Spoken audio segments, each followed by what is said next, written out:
Hey, what's up guys? Welcome to another episode of Pan TheOrganizer. So today, insane vehicle transformation. I am here at the Destination Obsessed Garage One House in Helen, Georgia in the United States. So I'm here with Matt Mormon from Obsessed Garage, and what he decided to do is have one of his viewers come up with their own vehicle and have the experience of having the chance to detail with myself and Matt included. So you see here behind me an E90 Bmw M3. We went through the whole 9 yards, but Esteban is here, so he's the owner. Come on in, Esteban. So how are you? Good, and you? Cool, welcome here. Well now guys, you see this transformation behind, but we put over 10 hours at this point of work, so I think you appreciate the results. Definitely. But it was cool because he got to learn a lot of stuff, guys. You're going to be able to join us for the entire adventure. So what we did, it's a wheels off detail this time, so full wheels off, washing, coating of the wheels, also the entire vehicle, of course, washed, decontaminated. We did a full 2-stage machine polishing, so a compound followed by a polish. Then we did a full paint prep, and then applied a ceramic coating. So again, the whole 9 yards. I think you can tell how glossy it is, but you're going to see the entire transformation. By the way, any links to the products used here, I'll drop them in the description under the video for you guys to check them out. So all you have to do is sit back, relax, and enjoy the show. And this is the shorter format, so the quicker video. If you guys want to do a deeper dive into the full format video, I'll leave a link. It's going to be on the Obsessed Garage YouTube channel if you want to check that out. So yeah, without further ado, let's go ahead and start the show. So we always start, when you do a vehicle, we always start with the engine bay first. Why? Because it's the dirtiest part of the car. There's a lot of grease, dirt, and grime. So imagine having a clean vehicle, then you clean this, all that dirt and grime goes on there. That's why usually too, we're going to do a wheels off on this. So we're going to clean the wheels tomorrow, but normally if the wheels stay on, you would do after the wheels first, because again, dirtiest part of the vehicle, and then you do the body, exactly. And when you're pressure rinsing, and you have a tip like this, always start off on the side first, because imagine your tip is loose and it flies on the paint. So always check, make sure your fittings are secure.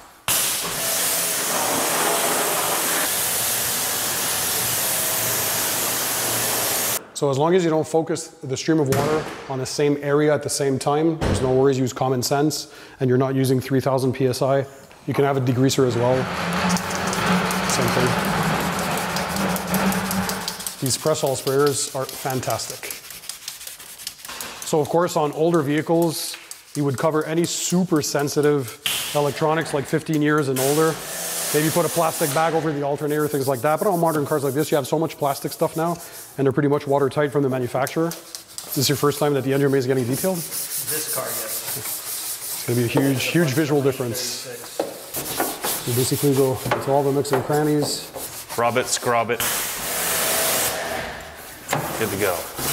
But yeah, on older vehicles, especially classic cars, you're going to want to protect any sensitive areas, any exposed electronics, alternators, things like that. Pretty good. And then this is Carpro Pearl.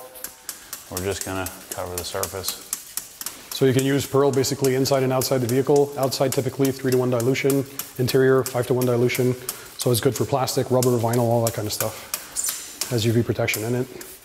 Should be good. Close it. Boom. Done. 5 minutes. Yep.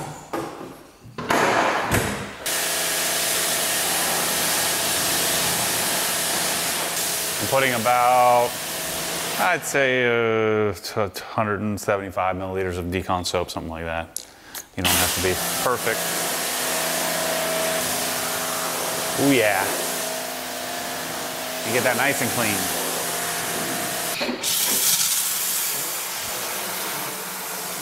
Let me show you something. So when you're foaming, think of it, have you ever seen anybody paint before? Yes. Like how they control the motion, right?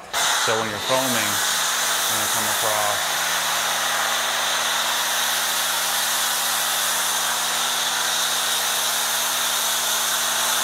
You know, you're getting the job done still, but you get more even coverage if you take your time and you come through. Plus, when I see you on Instagram, then I won't have to make fun of you for doing the Yeah. you know what people do. Keep it nice and easy. So do that. Managing, watching your bottle, knowing you're going to run out of soap at some point if you go too slow.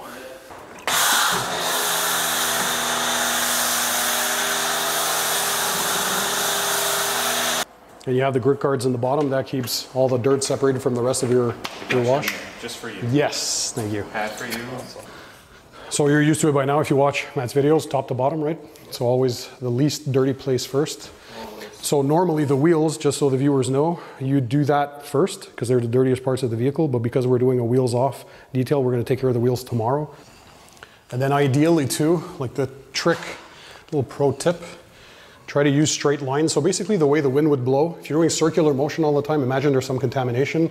That's where a lot of the swirls and scratches happen, is from the wash process and the drying process. So that's why you use a drying aid in the end as a lubricant, like a buffer between the microfiber towel. So when you're like at this point and you did the glass, then go put it in the rinse bucket, clean up your pad or your wash media, and then you come back with some fresh, clean water. Always work as clean as possible. You can also flip your pad on the other side or flip your mitt. So it gives you two sides to work with. Yeah, so just manage your pad. You know, you think logically, okay, I cleaned a dirty spot, then let me go and revisit the bucket. So what I do for the doors, I keep the lower parts of the rockers for the end, so top section, mid section, and then the lower part. And that way you're sure to never cross-contaminate. We're doing a good job of washing everything twice on this car because we're not keeping track of who's doing what. I think you already did this door, didn't you? Did you do these jams, Pan? Yep. The inside? Yep. Okay, cool. Then we're done.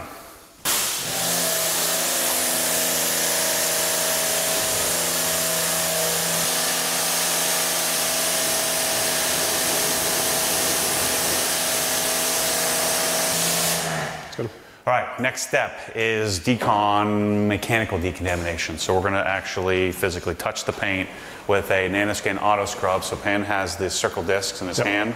This is the fine version. I don't know about you, but I don't need anything more than this ever, no matter how nasty the car is. This does a great job. So you got the little blocks, you got the circle pads. You could put this on a machine. So much less efficient than just using your hand.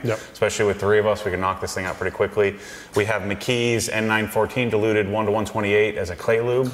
And glass, Esteban, is always stronger than paint. So if there's anything, clay or glass first, it's gonna break in the material. So take one, then you lubricate the surface. And then you can start, well, Matt already did this one, I think. So see on the glass windshield, up and down, left to right, you'll catch all the contamination. Once you did all the glass, then you can go ahead and attack the paint. But you've gotta agitate, so I wanna really go at it. So no pressure. See, I mean, glass you can use pressure, but you don't need pressure. You just need some. So it's the back and forth that kind of helps dislodge the contaminant. And you'll hear it, that gritty texture. It'll eventually be glass smooth, and you're not hearing that resistance anymore. So always let the material work for you. That's why you don't need to apply too much downward pressure. It'll stick enough to pick up the contamination on its own. And by the way, Esteban, you only clay a car that needs it. If there's literally no contamination, you put your fingers on the paint, especially in the lower parts of the rocker panels. If you don't feel that gritty surface or that textured surface, and your car was recently detailed, it's not necessary to do this because the clay, don't forget, is still an abrasive. So it can potentially leave a bit of marring, hence why we usually follow up with polishing steps, and that'll remove any of that marring, scratches, oxidation, swirls. Always make sure you have plenty of lubrication. Some people like using just some soapy water. I still prefer a dedicated clay lube or like a rinseless wash, properly diluted.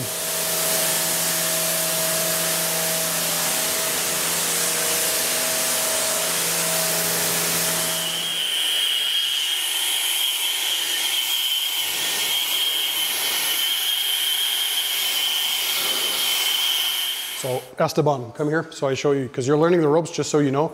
You see how the blower didn't remove all the water this time? There's a lot of freestanding. That's because there's no protection. So we're starting to remove whatever was there before, even if there was nothing. And when there's no hydrophobic properties from either a wax, a sealant, or ceramic coating, the water doesn't bead off and sheet off, so it sticks to the paint more, which is what we want in this case because we are preparing, but we're going to finish towel drying because the blower would be efficient more if you had some protection.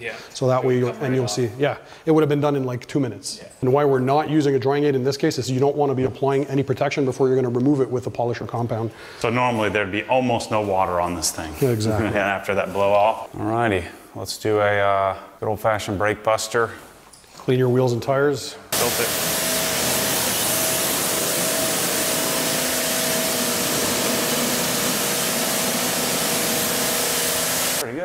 So Matt, what I'll do to help it out before your PNS, a bit of tar remover. Yeah. It's going to remove any adhesive, glue, anything from weight, stuff like that, or tar bits that get there. You can spray that on, let it dwell a bit, and then you put the brake buster on top, you clean. It's going to remove a lot of that junk. So chemical decon. Wheels are some of the filth. You see all that black stuff there? All the tar deposits. Spray that out. Then you can cover your PNS.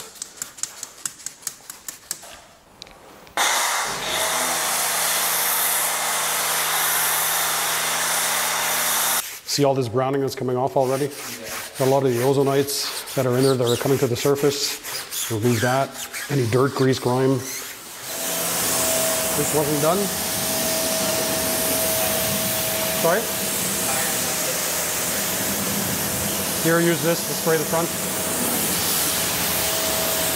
All right, we're feeling pretty good tonight, so I think we get the polisher out and let's start test spotting it. We'll see if we can capture on camera. So once we do the polishing here, we'll do an A/B and kind of show you the difference of the paint. So we'll start with I think yellow pad's perfect finish. We'll see what that looks like, but you know we'll very likely need to do. I can just look at this and tell. And knowing this paints very well, we're probably going to be Jess Carr on a microfiber cutting pad. But let's, for the fun of it, let's show him what you would do if you were going to try to figure out what to do on your paint, because you always want to do least aggressive as possible, if possible. So the reason why, Esteban, you're doing test spots, not every single paint is the same. Some clear coat is softer, some clear coat is harder. You don't know how long it's been there, how much there's left. So to find the correct pad and compounding polish combination, you always start with the least aggressive method, move up in aggression, never the other way around. So by doing a few tests, you're going to be able to tell which pad and polish or compound is most appropriate for your type of paint. So if you have super deep scratches, swirl marks, oxidation, you'd initially start with a compound, move on to the refining stage, which is the polishing stage. And what that does, it increases the gloss. So little people know that the best way to have an increase in gloss on your paint is actually through paint polishing. You're leveling the surface, better light reflection, better gloss. You're getting more clarity with polishing at the end as well. And all that metal flake, if you do have a paint like that, is going to pop a lot more. It's going to look better. So we're going to start now with Sonac's Perfect Finish on a Rupes yellow foam pad, which is Matt and I's favorite polish combination. We're going to see what that gives. And then if we need to go more aggressive, then you move on. Well, you can start with compound with the microfiber Maguire's pad, cutting disc, and then finish with the polish. So, I'm going to prime the pad for you. I prime. Do you prime pad, Yep. Pan? Yep. I'm a pad primer, especially foam. I guess no, especially microfiber. Less important on foam, I think, but I prime it. Yeah, microfiber, I like to coat all the fibers. There's always a debate. The foam pads, do you prime or not? I use the Rupes way and I prime. Make sure it's flat. You'll have a tendency, especially when you're new, when you're polishing, like if you were polishing, you probably end up doing half the car this way. One way to learn how to do that, and we'll work on you as we work on the car, is to, most of your, like this hand here is just a guide. Your left hand, if you're, do you do it opposite, Pan, since you're lefty? Do you go, I go right like this. hand first? Yes. Yeah. So a lefty, you would normally go right hand first. It's weird because our less dominant hand is the more important hand in polishing. I do everything upside down. Don't rely on me. Yeah. so I'm right-handed, so I'm going left hand forward, left hand on the front of the polisher. And this is where I'm gonna, lean in depending on how much pressure I want. I'll start it out, so I'll prime the pan on low speed.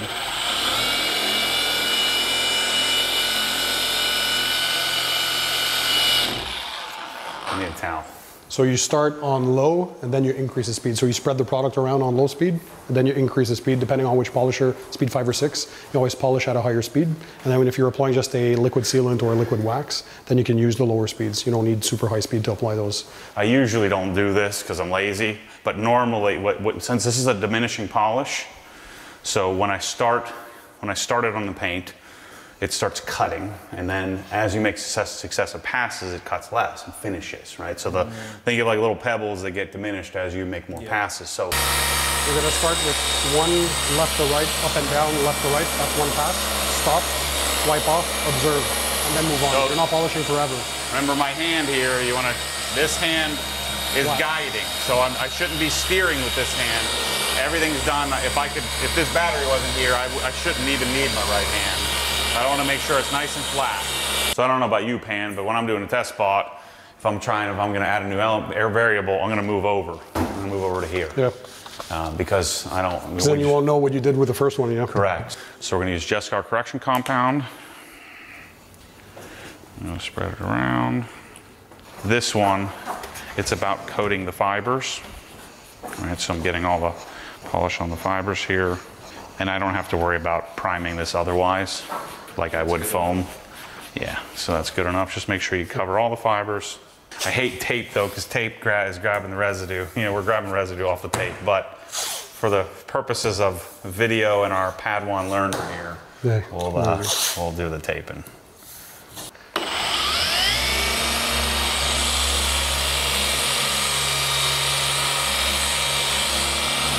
I'm already doing bad habits, so you should theoretically spread it around at low speed and come up, but I don't freaking do that, so screw it.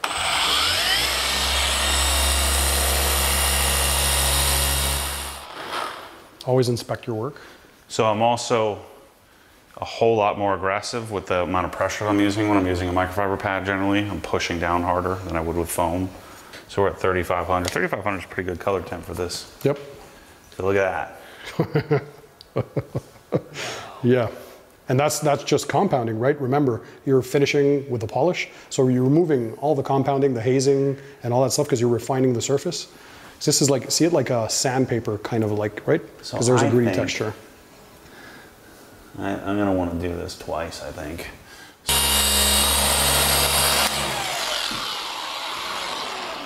So 2 sets of passes with the microfiber and chest cut correction compound, single pass, which we'll do at the end.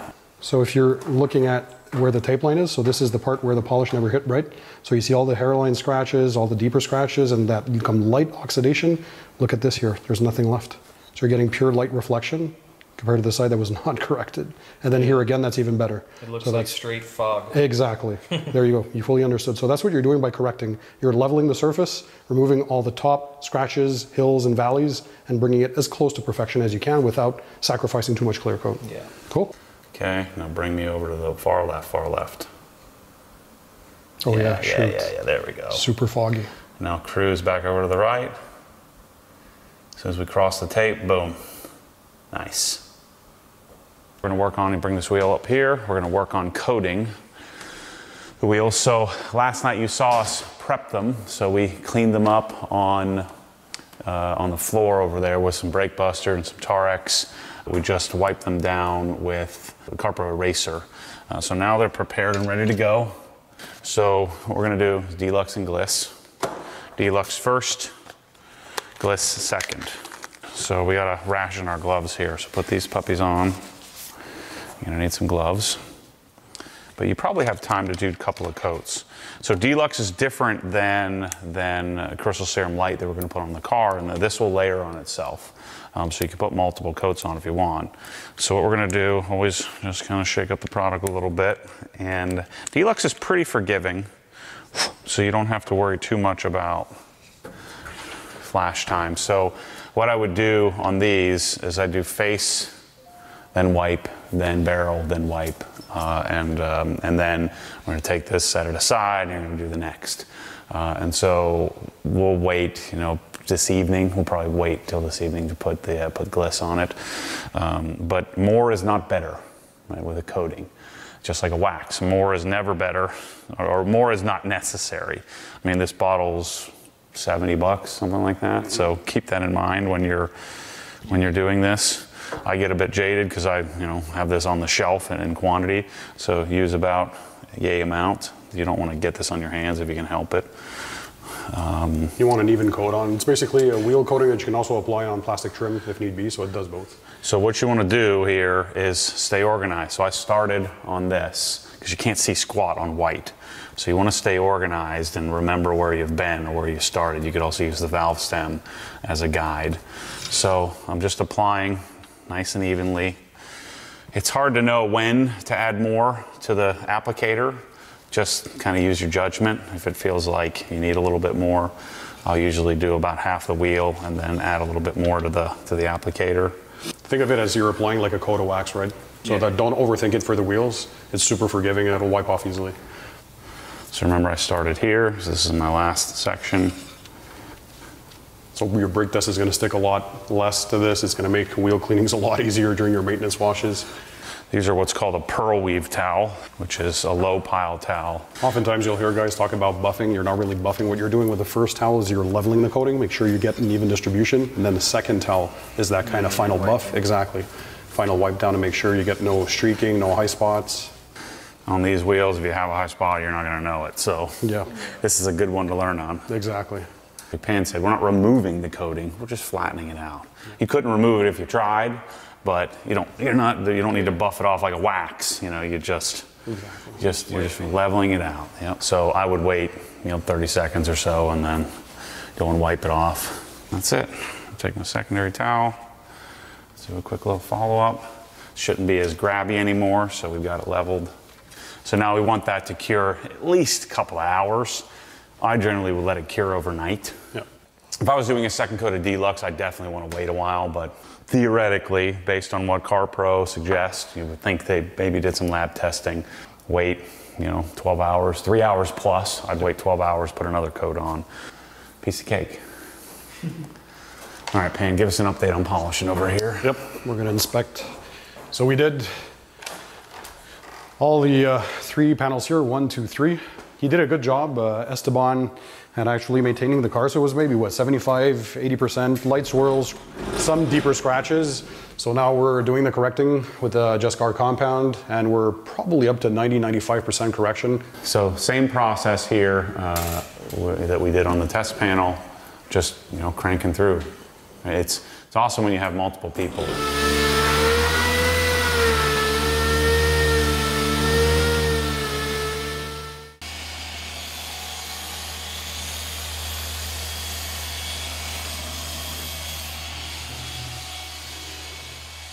Doesn't look as good as I'd like.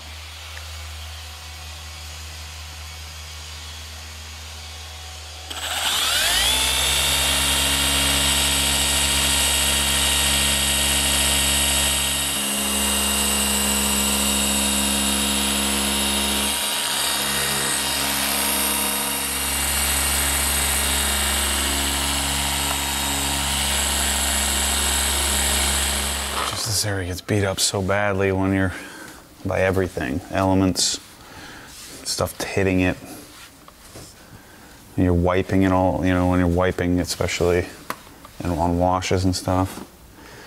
Much better. Got any input, Pan? Got any words of wisdom? Yeah, it's going good so far. Lots of clarity, lots of depth. Gonna refine that with the polishing stage. There's a few of the deeper scratches that you can feel with the fingernail. Fortunately, we can't really get to those, but unless you're doing maybe some wet sanding sometimes. But it looks pretty good. As you can see, all the hairline swirls and scratches, they're pretty much all gone now. Pretty good. There's one deeper scratch there. Other than that, pretty happy. All right, guys, so as you all know, it's super important to work with clean pads. You're gonna have a longer working time with your product. You're not getting any of that spent product still in the pad. So with microfiber, what you can do is use a pad brush, or we're lucky enough to have compressed air in the Obsessed Garage. So we have the Tornador, basically it's a blowgun. So you spin the pad a little bit with the machine and then you just blow it off.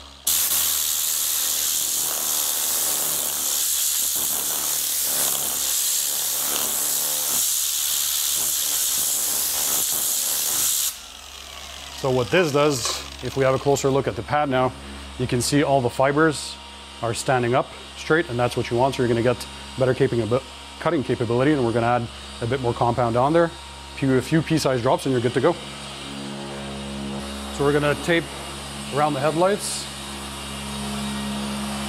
So you can just do the contour, and the rest is fine.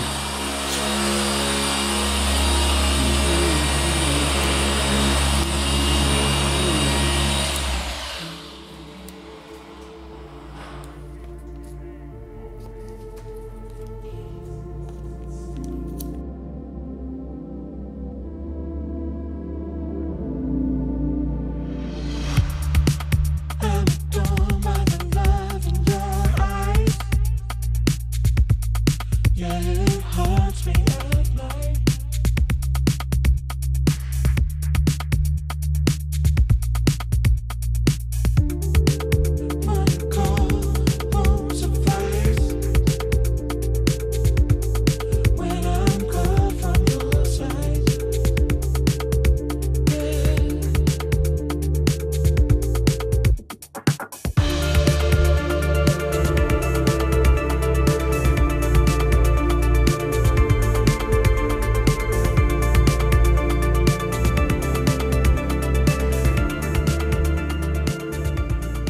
that's why I like it. It makes me feel like a real man, you know? It's pretty good. You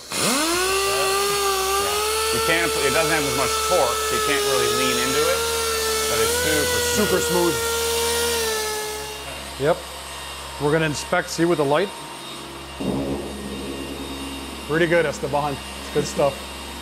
You see, like, of course, the stone chips, that polishing can't do anything about it, but you see that you remove like all the scratches. This is as good as it's gonna be. This was repainted, right? Yeah. But let's see this, how clear the carbon fiber up. Very good, good job.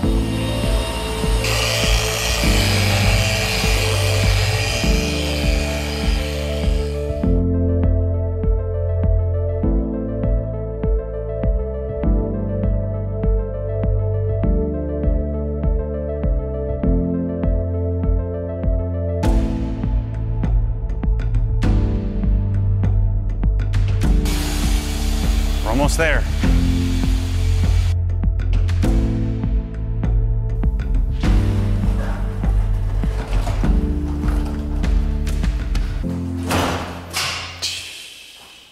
So Esteban, we're done with the paint polishing steps. So basically a lot of people call this buffing, but the correct term is paint correction, because what you're doing is correcting all the defects, you're increasing the gloss. So the first step we did, of course, were to do the test spots, as you saw. So it's very important, depending on what type of make, model, the type of clear coat, to find the correct pad and compound or polish combination. So once we found that out, we decided to do a two-stage correction, which means the first part, the compound, remove the heavier swirls and scratches. If there was any oxidation, that's where it'd take care of it. And then step number 2 was to do the polish with Sonax Perfect Finish and the Rupes yellow foam pad. By the way, the compound was the Jescar correction compound, and we used the Maguire's microfiber cutting discs. So now the polish, again, Sonax Perfect Finish. So that was the polish with the Rupes yellow foam pad. So this further refines the surface. So you're eliminating basically the sanding marks left behind from the compound stage. You're removing the compound marring. You're increasing clarity, as you can see. I think you were smiling before because you saw the gloss increase. And any leftover hairline scratches or those light swirls, polishing takes care of that. It brings the pop out, and that's where you see the metallic flake. Yeah. So you say there's what, like 7 different colors in your paint color? Yeah. So now you see them correctly, right? So now what we have to do before we apply the coating, it is crucial. Before you apply any type of coating, you have to remove the polishing oils. So all polishes have some sort of lubrication in them, so it glides over the panel better. So that oil, you want to remove that off the panel because you want to have a virgin clear coat. So the coating has a good surface area to bond with. So that is crucial. And to do that, you use either an IPA, isopropyl alcohol mix, or commercially available stuff like the OG Surface Prep, which is basically CarPro Eraser. So it's already a pre-formulated, if you want, isopropyl alcohol mix. So you spray, use a microfiber towel, you wipe off. So that's going to remove any remaining polishing residue, all those polishing oils, and then you're going to have a paint that is squeaky clean. We're not going to do it because we don't want it wet, but if you were to wet the paint after the prep, you would see that there's no water beading left and only very slow water sheeting, and that's an indicator that there's no protection left on the surface. So when you apply a coating after the 2 weeks of full curing, you're going to see that when you're going to wash the car, you're going to get these super tight round water beads and very quick water sheeting. So that's a visual indicator that your paint is protected. Simple? So basically spray on, wipe off, and this is the surface prep step.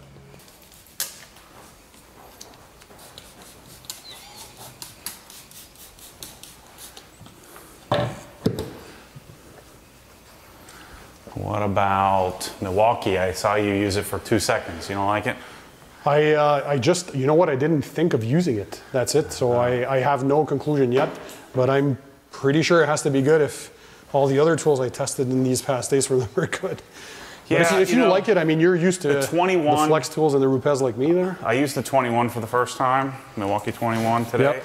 It is quite a bit more chattery than the Rupes, but you know, I used the Rupes all morning and then transitioned to it. So that first transition was not as pleasant. Yeah. But just especially since I like to walk outside and blow out the pads, it's just so much better, you know, so much easier. What's the biggest difference for you, the M15 Milwaukee compare to the Flex cordless? Well, the Flex cordless is almost useless. You have to be really good at pad flatness because it's Doll City. And battery life is better on the Milwaukee, eh? Oh yeah, definitely. The battery life's not an issue on either one of them, really. If you have 2 batteries, that's all you need. But again, for somebody who has all the Milwaukee tools and Yeah, the battery and the ecosystem, just get the Flex, you need a whole new Yeah. architecture. You need a whole new setup. Man, this is looking smooth and glossy. Love it. Even a vehicle, when people ask me like, okay, hey Pan, I just bought a brand new car off the dealership lot. I don't have to do anything to it, right? It's quite the opposite. Because when you get a brand new car, first of all, it has been transported by truck, by train, by boat. It's often left at dealership lots for many months on end. It's been transported again by boat and left maybe at and some boat docks for many, many months. You get a lot of environmental contamination.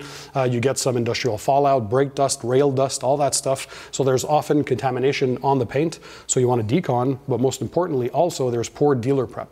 So the majority of car dealerships, they do a horrible job of prepping the vehicles.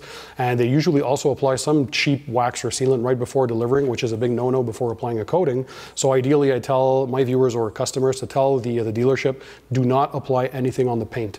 Just wash it with a pH neutral car shampoo so you can visually inspect it upon delivery, make sure there's no major defects. And then you take care of the rest at home, or if you can't do it yourself, bring it to a detailer. But it's best to not have anything on the paint.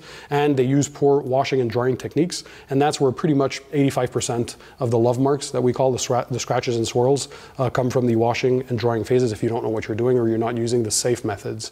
So once you know what you're doing, well, obviously from day one when you take delivery, you obviously want to protect it. And in this case, we're applying a ceramic coating, my favorite form of paint protection, because typically regular carnauba waxes, they'll last anywhere from 2 to 3 months. Synthetic paint sealants will last maybe 4 to 6 months, or you're doubling that. But the best if you're looking at years of protection in the glass vials, the ceramic coatings, graphene coatings, also they have a ceramic base with a bit of reduced graphene oxide infusion, but more or less the same thing. So it's basically a silicon dioxide resin that's been transported with a carrier on there. The carrier flashes, it leaves behind that SiO2 protection. So basically see it as a semi-permanent form of paint protection. And it's transparent obviously, but it's going to increase gloss, it's going to increase slickness, it's going to give you those hydrophobic properties, so a lot of water beading and quick water sheeting, and that gives self-cleaning properties. A lot of people confuse self-cleaning as it mean like my car cleans itself. No, what it means is that it's much easier to clean during your maintenance washes. You're going to notice this right away, how easy it is to clean, and even when it's dirty and in a parking lot, you're going to say, wow, it looks so much glossier than all the others. That's a typical sign of a ceramic coating. Also, of course, it has the UV protection, it has great chemical resistance, whereas traditional waxes, you really have to be gentle with what you're putting on them. On this, for maintenance, you can use tar removers, iron removers, no problem. They have typically a pH scale resistance of, let's say, 2 to 3, all the way up to 12 or 13. So very low on the acidic side, very high on the alkaline side. So they have a full range of chemicals that they can resist to, which makes them a very, very good form, especially for people up north, like me in Montreal, Canada, with all those road salts and that stuff. So ceramic coatings are really the most durable form of paint protection. So you'll have some very good stuff here, and we'll also show you how to apply that. Thank you so much, Ben. Yeah, my pleasure. The ceramic coatings are more prone to water spotting. So what the companies did to alleviate that is come up with a top coat. So they're called hyper slick top coats. Like if you look at Gliss here, which is one for CarPro Deluxe. So every brand has both versions. So if you look at CarPro, you'd have CarPro Sequartz UK 3.0. That's the paint coating. So that's the base layer. You'd apply 2 coats of that and then 1 coat of Gliss. So that's their hyper slick top coating. This is basically has some anti-static properties. It's going to give a bit more slickness, pop the gloss maybe a little more, but basically more to prevent those water spotting issues, or at least help alleviate them as much as possible. It doesn't prevent 100%. So what does is regular car washing. If you have a water deionizer for a spot-free rinse, that kind of stuff, try to not wash your car in direct sunlight if possible, especially if you have hard water issues. So that's the top coat. And in the system for G-Technic, you have Crystal Serum Light. So that's what we are going to apply on the vehicle. So you'd apply 1 coat of that, and then 1 or 2 coats of Exo V4. So that's their top coat. So let's say it's the equivalent of CarPro's Gliss. You have that in G-Technic Exo V4. So that's the basis of that. They're latex, but... Yeah, that's fine. Are they XL, large? I'm just gonna have to squeeze it in there. All right. But they, the latex isn't gonna hold up the whole way through. Yeah. Ooh, these are small. You can double bag it if you want. Dropper. The OG edition, if you buy the OG edition of Crystal Serum, we put the dropper in there. Way better. Instead of using the little goofy thing. And we're going to prime the pad, kind of like we primed the pads for our polishing. And put a little juice on there. Remember, we talked about on the wheels, more is not better. We just need what we need, and that's it. And then we go over to the car, and we put it on. So Crystal Serum Light is pretty darn forgiving. So I'm going to do the entire hood. With just that application to the pad. Correct. And then you're going to cross hatch. So that's one direction. I'm going to come back and go the opposite direction, just to make sure I get good coverage. We're going to do all the trim as well. When you feel it start to grab a little bit. So by cross-hatching, you're basically never forgetting where you're applying, you're getting even coverage. And even more important than polishing, stay organized. Remember where you've been, think about where you're going. And this is a true wipe on, wipe off coating. So we don't have to like get the stopwatch out. The flash time on this is pretty long too. So you could wipe it off right now if you wanted to, or you can wait.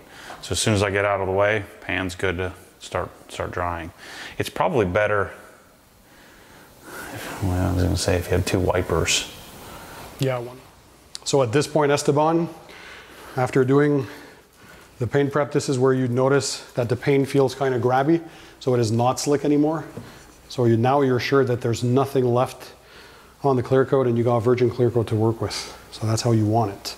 So you should have like that rick, very sticky sounding kind of feel. So here we're in a controlled environment that's like optimal. You're good to go, get that. All right. So see, it is very, very easy to level. It's not grabby like the old coatings used to be back in the day. You used to fight to remove. Just have to, like Matt said, stay organized. Make sure you're very diligent in your removal. That way you're not going to get any high spots. So now you can start behind me. And when you're moving to a new section, flip your towel. So fold it like this. You get 8 clean and dry sides to work with. But manage the middle here because I need to do this. We need to let it at least get on there for a second. So we're going to leave this optional up to you. If you want to do 2 coats of EXO, this will be good practice. You can come in and put a second coat of EXO on tomorrow morning. Yeah. See, look how slick that feels. So what I think Matt also likes, if he's like me with G-Technic compared to some others, it's not quite like a Carnauba wax, but it does have some sort of a warmer feel, more organic kind of, and not as synthetic. So we're good for here? Yep. Done? I like this because it's slick as crap. Yep. Yeah, it literally glides like. See, even when I'm wiping now, the majority just comes off even with the first wipe. So the second one is really to make sure you're leaving nothing behind. So you're doing a great job, Esteban. You're learning the ropes, and now you know how to wash, how to decon, how to polish, how to apply a coating.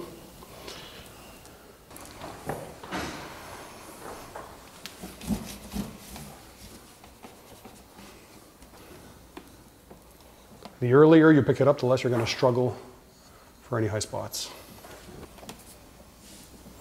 See how your towel is gliding now? Yeah. So if you were to split this out, let's say somebody can't do it in a full day for X amount of reasons. So you can do the wash, all the decontamination steps. You can do a bit of maybe the first compound stage, and then the next day come back a bit like we did. Finish up with the polish, then you do the eraser or the paint prep, and then you can apply the coating, wait a few hours, apply the top coat. And if you want a second top coat layer, another few hours, and then boom, your second layer. This is a match made in heaven, Pan. You like to wipe, I like to apply. I hate the wiping. I hate polishing the lowers. I only like the uppers. This one's very forgiving, so although we gave it a little more time than the other sections, it still wipes off super easy. It beads off on you, see here? Yeah. It's still So that's the visual indicator, exactly, sweating. Yeah. There are some that'll rainbow a lot, others that'll sweat, so it depends on formulation, chemistry. But there's always some sort of visual indicator that it's time to start leveling. Last step is Wolf's Nano Glass Sealant. I like this way better. I've never used this bottle. I always use the big one that we can never get to not leak. And so this is just like a coating bottle, way better. And so we've already prepped the glass. Prep is key. Polishing polishing and then eraser. First coat will be super grabby. You can feel the texture in the glass. Second coat will go on smooth as silk. So like we were telling you before, why Matt loves the Wolves, why I also like it too. This is one that's less prone to wiper judder, so you're not going to see the wiper blades stuttering. However, when you do have the advantage of having a glass coating like this, you'll get like 6 to 12 months of protection. But the good thing about it is you won't have to use your wiper blades as much when you drive in inclement weather, especially when it's raining, because you're like over 35 miles an hour, basically, water droplets, exactly. So you manage your wipers that way, you don't have to use as much, use them as much. I don't know how to really describe this, but it's not super hydrophobic, which sounds completely counterintuitive. You would think you'd want all kinds of hydrophobics, all kinds of beading on your glass. I don't like that. So this is more hydrophilic, so it sheets more than it beads. And then you don't need to use your blades, your wiper blades as much. But like if I put this on Michelle's truck, it'll last frickin' 6 weeks, 2 weeks sometimes, because she's dry wiping all the darn time. So that friction from the blades, that's what eventually removes. Yeah. Same thing as for a coating. If you were to polish the coating, eventually you're going to go through the coating.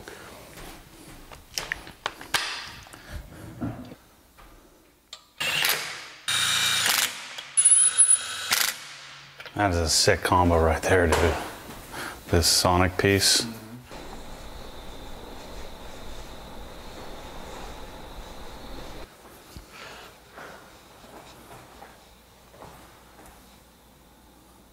So guys, I hope you enjoyed this insane transformation. Let me know your thoughts. Of course, as usual, drop a comment in the comment section. This was a cool collab between Matt and I. I remind you that this was the short version. If you want to do a deeper dive and see all the steps more in detail, go check out his channel for that part. I'll leave the link in the description under the video. Same thing for all the products and tools and equipment that were used in this video. You can check those out in the description. And I think, yeah, the transformation was absolutely crazy. This place is insane as well. There's more content coming on the channel if you haven't already seen it, including my tour of this destination obsessed garage, one with I think what is the best home garage in the world currently right now. So guys, as usual, thanks for being there, thanks for watching, and in the meantime, don't forget, keep it tight, keep it clean, and I'll see you on the next one.